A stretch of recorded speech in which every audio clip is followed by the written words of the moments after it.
All right, so again, good morning, everyone. Um, yeah, do nothing and observe. I think that's a pretty good game plan. You know me by now. I like to be engaged when the market is above a daily structure, the 21 DMA structure. Um, that's where I trade. Ideally, rising daily structure. And once the market gets below and start to trend below, um, you have two choices. So either that you start to short if you think that there's more to this move, but that's a lot of prediction and anticipation. And the second option is to simply go in cash and wait for the market to set up again. Um, that's what I found best for me over the years.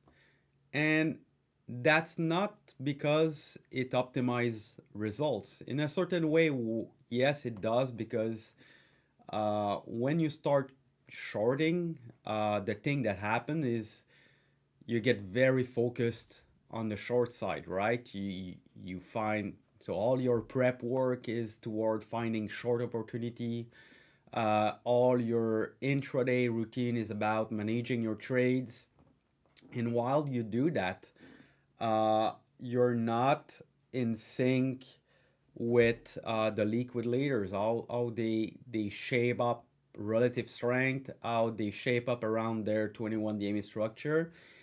And more often than not, when shorting, I was getting in a situation where I was there struggling to manage my short exposure while the market was actually setting up, and you just lose that small hedge at the end of that pullback to flip super quick because you're already with short exposure, and you want to make it work, and then you're not able to flip your mindset quick enough to really be aggressive on the long side, which is usually where those top liquid leaders are setting up. So that's the first thing. And the second thing is simply to recharge your mind. So, trading, even swing trading, if we don't day trade, that's still very taxing on the mental side. So, we're in what since April in that strong uptrend. We had. Let me share the screen. So yes, we had some small pullback into the 21 DMA structure, mainly 1 day or two below the structure. But overall, that was a pretty strong trend without any pause. So that kept us pretty engaged. And yeah, at some point, you just need to relax, to recharge yourself, not physically but mentally. It takes a toll. And for me, those larger pullback, and we still don't know yet, right? But just assuming that we continue to live below a declining daily structure, for me, is just a very good opportunity to recharge myself and to be very ready for when the market really set up. Then I can be more aggressive, more focused, and I'm just having a better performance on the next window opportunity, which is what I want to nail hard. Uh, Shorting, yes, it will maybe help you get out of that drawdown. It might help you to push a bit your EC, but that's usually not where we make big money anyway. So that's a choice that I made to use that time to just recharge. And that's what works best for me. That's not because I'm not able to short. I can be very successful at shorting, but I just decided not to do it for those reasons. All right, so let's review the market. That should be a pretty Straightforward and easy one. And again, just like I was doing on the uptrend, when the market start to trend above a daily structure, and let's take the QQQE. So when we start to trend above structure, then I want to be reducing my analysis. Just let it trend, not overcomplicate, overanalyze the market. And that's basically the same thing that I want to do on the downside when the market is in a downtrend. So all you need to assess, and that goes hand in hand with your rules, right? If your rules are super clear, then your market assessment, uh, your situational awareness should be super quick. If you don't trade below a 21 DMA structure, like I do, and now I really want to go back to QQQE, uh, that would have kept me out since basically the start of November, and kept me out of that drawdown. So I really want to go back to QQQE. Um, I know I said that earlier this week. That's really kind of the thing that I want to improve. Stop looking at QQQ for the market assessment, because mega caps were really screwing the price action, and we had a big divergence between the broader Nasdaq, the broader leaders, and the QQQ, simply because of the mega caps were masking that weakness, right? So what I wanted to say is that should be very quick. If you don't trade below a declining 21 DMA structure, you open that chart, or what? 2.69% from the 21 EMA. Uh, so that should end it pretty quick, right? I don't want to trade below a declining 21 day MA structure. We're 2.6% below. Done. We call it a day. We don't trade today. That should be as quick as that. Um, so yeah, for the sake of this video and education, let's review the internals now. And credit spreads, I think that kind of the big ho-ho scary chart, to be honest. Um, but we're in cash. We're ready to wait. And like I said yesterday, right? All those big trends begins with a big spike in the credit spreads. After risk comes easy money. Every single time. Bigger the risk of, the cleanest and longest the trend will be. So embrace weakness. That's a gift, especially if you're in cash and you manage to keep your drawdown pretty small. Then it's a game to wait for this to spike, to top, to eventually go back below a 21 DMA structure and start to trend again. That's what we want to see. We have VIX breaking out from that big multi-month base. That's something that you must assess in your situational awareness. Uh, so do we have kind of April's moment, or kind of pre-April moment? That's also possible. But when we break out from a big base like that, big structure on the VIX, then it's clearly a risk off. There's nothing to do for now. Bitcoin, that was lagging, sorry, for a few months since that liquidation day. And now we broke down below base structure. We retested that structure and also the declining 21 day structure. And right now, you know me, right? I always look for the same price action patterns around the 21 day structure. When we retest the 21 day structure, what will look next? Do we reclaim? Do we reject and form a higher low? Or do we reject and form a lower low? And look what we have now. We have a rejection and lower low. So the downtrend remains. The downtrend, the structure is still in place.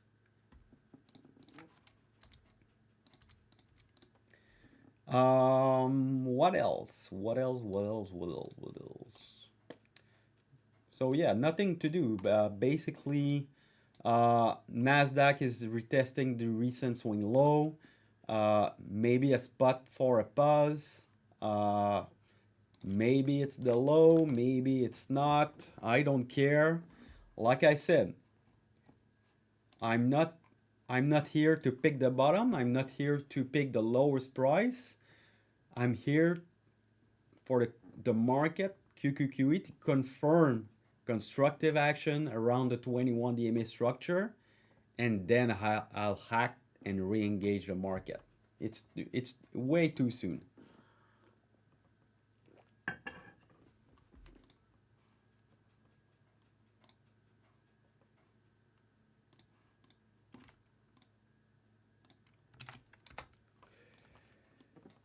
All right.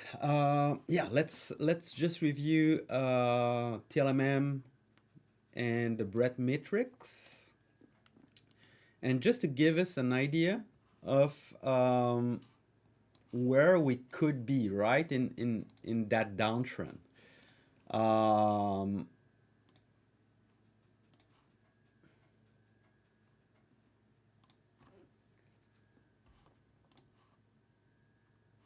all right, so like we said, rejection of the 21, now declining 21 DMA structure. We're retesting that November 7th low. So do we have a rejection and lower low, which would reconfirm the downtrend? Do we find some support around here? So we have that uh, end of October, early November. So we have kind of a base area here. So that might be some support for a few days. I don't know. But there's definitely something going on here. If we do break lower, then we reconfirm the downtrend. That's for sure. What I don't like with this spot, though, is McClellan summation is in a downtrend. We tried to hook up the day before yesterday. And what happened is yesterday was the first hook down below a declining 10 DMA on the McClellan summation. So that's basically day one of the downtrend reconfirmation. Breadth extensions are nowhere near oversold. Maybe very short term we'll get close with that open, but we're not oversold yet. And if we look at the normalized McClellan summation,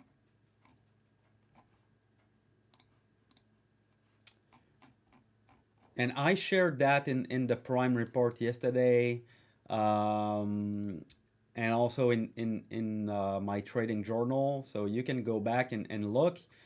But ask yourself, right, where those easy money and strong uptrend take place.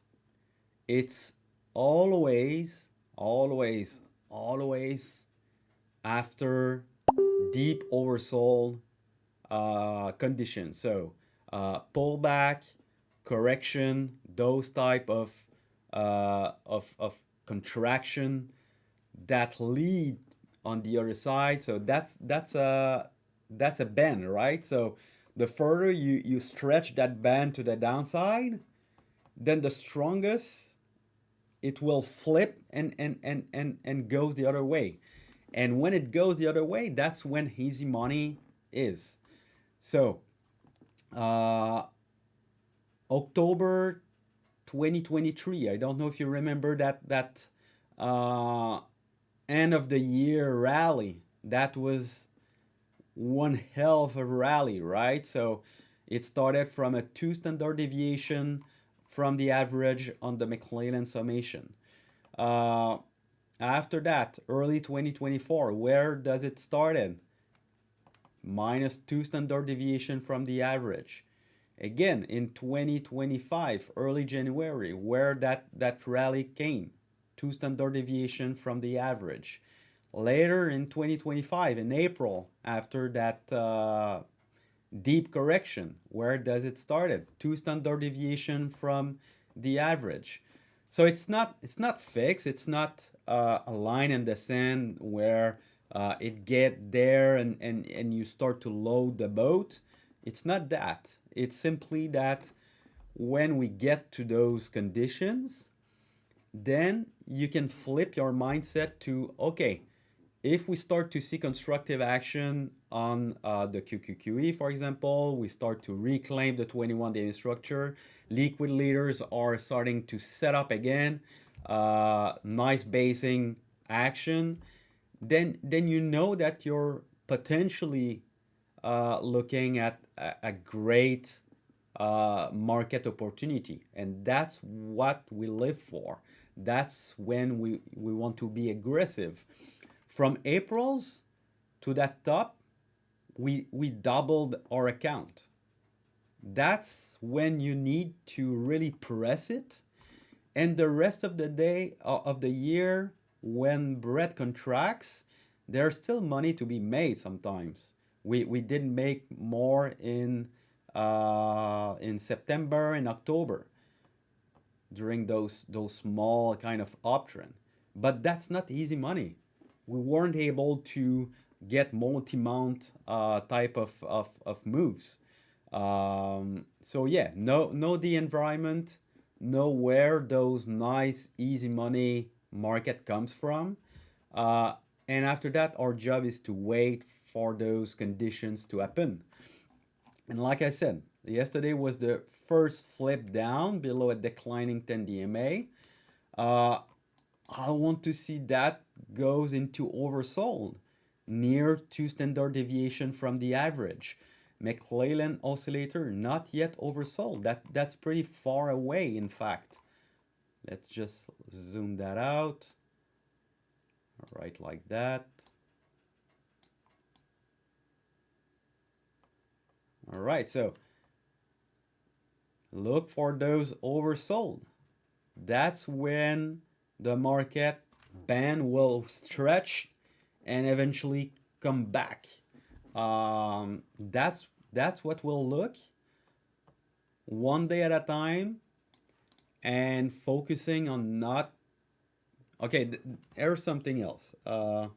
Sorry, today is this morning is a bit more uh, about reflection and trying to give some advice rather than pure analysis and stock review. But I think it's important because when the last market setup kind of fails, and I say that because of what happened. So that QQQ and QQQE relation is still important, right? So if you look at QQQE, right? So we started that downtrend on November 4th. Then what happened is we rallied into a declining 21 day structure, and look what the Q did.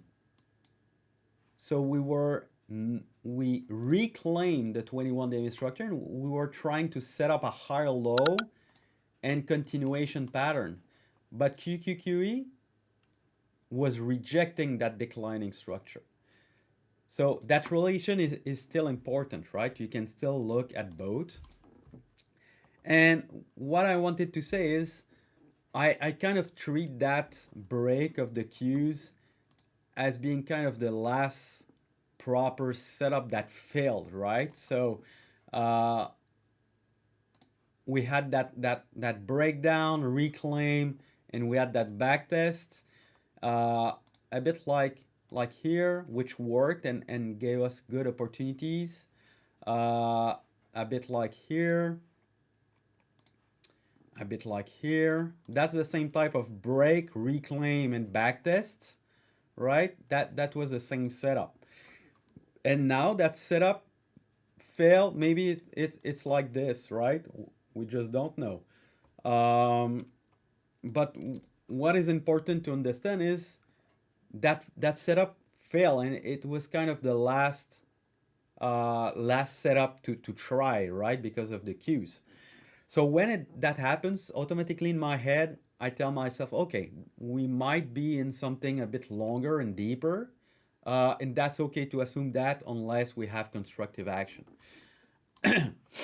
And when I'm in that mindset, I don't try to find the bottom. I don't try to uh, even if the VIX spike, I don't care.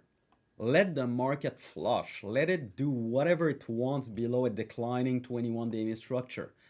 And once you get into some constructive action around and on backtest, then you can engage. Probabilities are not there always for a big new uptrend, but that's where they start, right? And usually, if you trade a bit like me, those bottoms are really messy, right? Um, that's usually area that if you trade with tight stop, you will be stopped out, chopped up.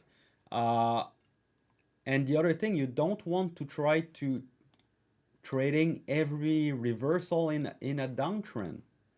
That's a very dangerous business. And that's why you see all my bars in pink below a daily structure. That's simply because that's a no trade for me. I don't want to trade there, even if there's uh, a strong reversal. So you can tell yourself, oh, we're right into support. We have that shakeout. Let's go along here. We also have a daily reversal.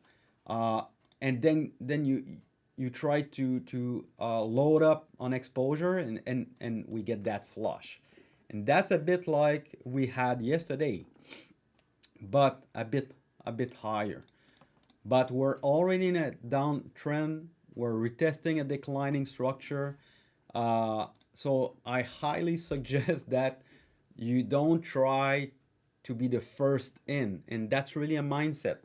And it ties up to your ego as well. And I don't mean that in a bad way. Uh, I know it's fun to say that you had the best price, you had the best entry, you had the but for me the market is first, and as long as the market remains in a downtrend below a declining 21-day structure, you will be chopped up. And especially if you're in a downtrend right now, the worst thing that you want to do is to continue to chop yourself on the way down each time there's a reversal, each time there's a hammer of a support, etc., etc. The worst thing that can happen is you dig yourself into a much bigger hole just because you try to catch the bottom, right? So that would be my big advice as we might enter a longer downtrend. All right, enough with the rent. Let's take up some questions if you have some, guys. With the Bitcoin USD chart, could you please explain when you would consider it to be back in the uptrend phase?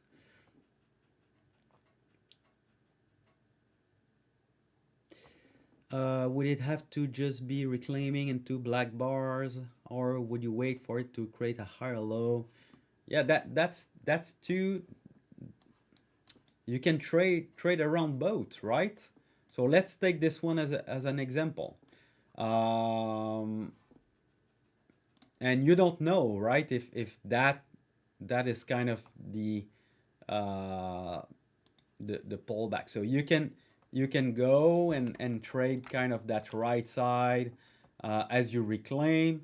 You can wait for that back test. That's still very choppy. But yeah, essentially you can trade that reclaim. Usually, I much prefer the back test because what when you get that reclaim, sometimes it's from a lot of momentum from the lows. The stock, or in that case, Bitcoin is pretty extended already. So I like to catch that back test. That's really my preferred setup. And then you look for a daily reversal, and you can engage there.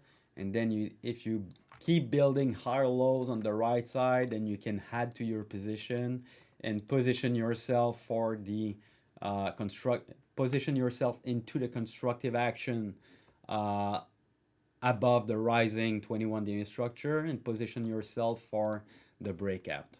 That's kind of really where I like to trade. And go back in July. That's a very good example of how you can trade uh, the other side. And February, March, April, go back there as well. Go back in history, guys, and study those charts with your indicators. How was Bitcoin setting up? So, like I said, we were making a low.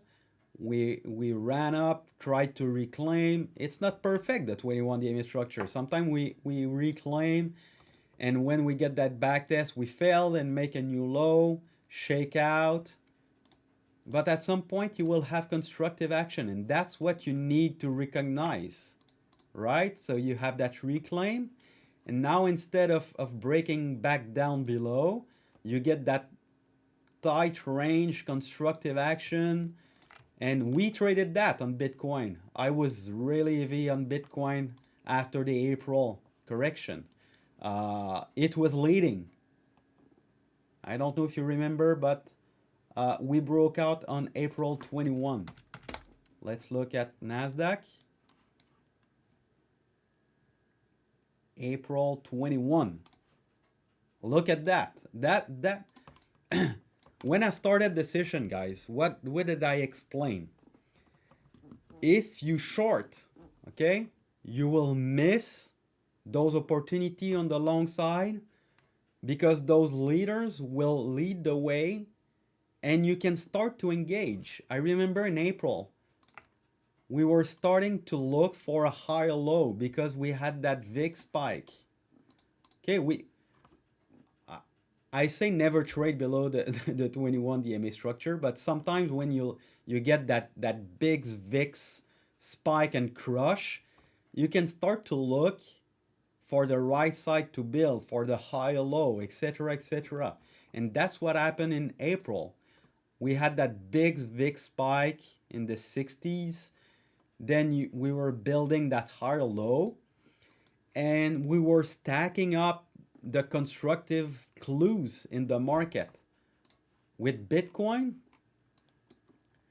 breaking out from a tight range. So look what it did right here. It reclaimed the 21 day structure on April 12th. So over the weekend, after that Friday, that's when it reclaimed the 21 day structure. And the market tried to roll over. But look what Bitcoin was doing. It was just going sideways, building higher lows at the rising 21 DMA structure. And then the market was still flushing down, trying to roll over. And on that day of the higher low, you had Bitcoin go boom. So if you're into shorting, that's all the little clues that you miss. And then you're one day late, Bitcoin already ran 10%, and it's too late. You cannot buy there. So that's why I say that it's important to be focused, and that's why I like to be in cash and observing those divergence, those decoupling with Bitcoin, with liquid leaders, name it. But at some point, we will have decoupling, divergence, positive divergence, and that will create the conviction for the market building constructive action on the right side, a higher low, tight range. And when you see that decoupling working and that those breakout on the right side, then you know that the market bottomed and trying to set up a new trend. All right, I hope that answered the question. So next one, Alex, if you don't mind, can you share a little bit of how you experienced 2022 and how you handle it? You don't need to go in all details, but some general insight would be interesting. So, are we suggesting that we're going into a bear market?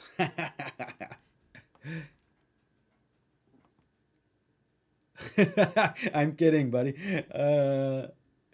Yeah, the thing is, I don't have a good memory.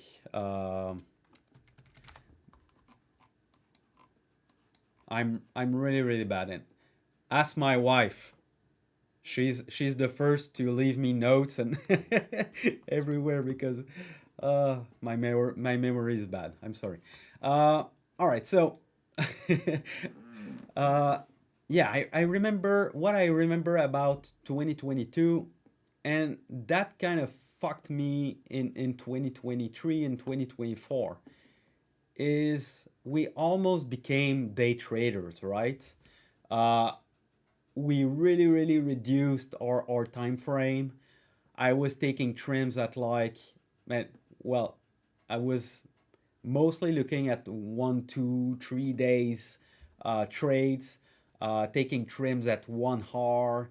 Uh, but yeah, really day trading. I remember I made most of my gains that year shorting the market itself. I remember I was shorting small caps. I think it was SRTI. Is it the short? Yeah, okay.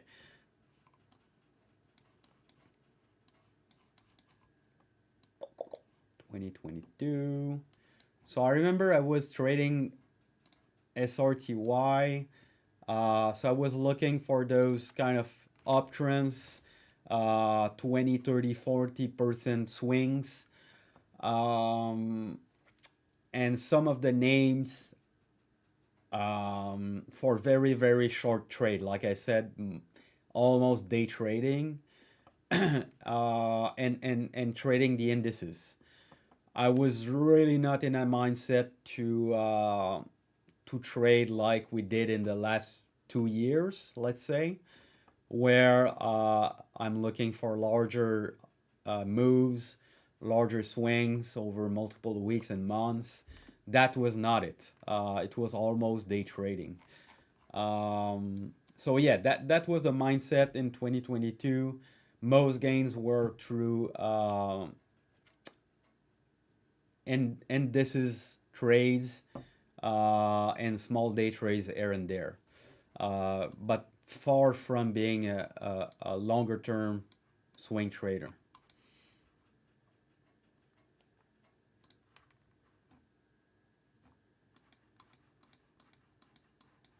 And we had to adapt, right?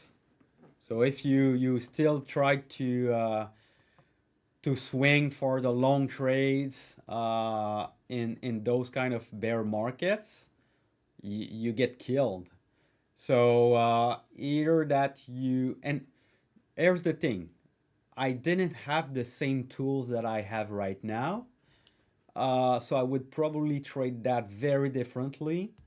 Uh, Probably kind of trade the rallies into the bear market using the McClellan summation and using the QQQ structure kind of signals.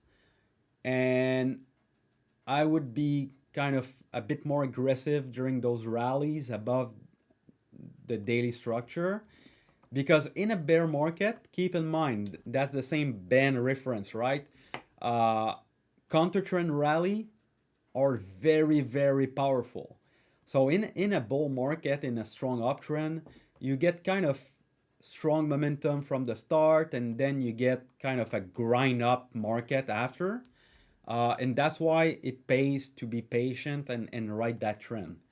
But in bear market, you get savage move, but during short periods. So you can trade with a short-term mindset, those rally, and make a ton of money, but not expecting to go for those larger moves.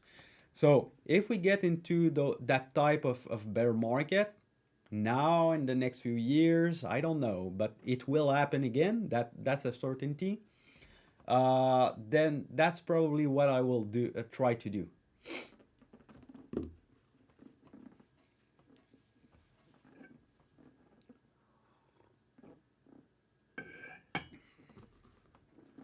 All right, guys. Other questions? And I think it's clear by now the game plan for me today is not to trade. There's absolutely no reason to trade. That will be Panda Day, right? That's my new friend. He's watching for me. He's there staring at me and making sure I'm patient.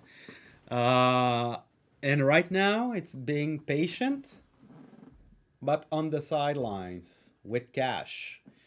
We wait, we stock, we wait, and we'll be ready, mentally ready, capital ready for the next uptrend. All right?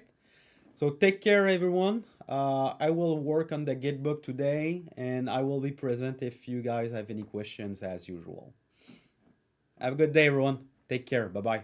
And have a good weekend as well.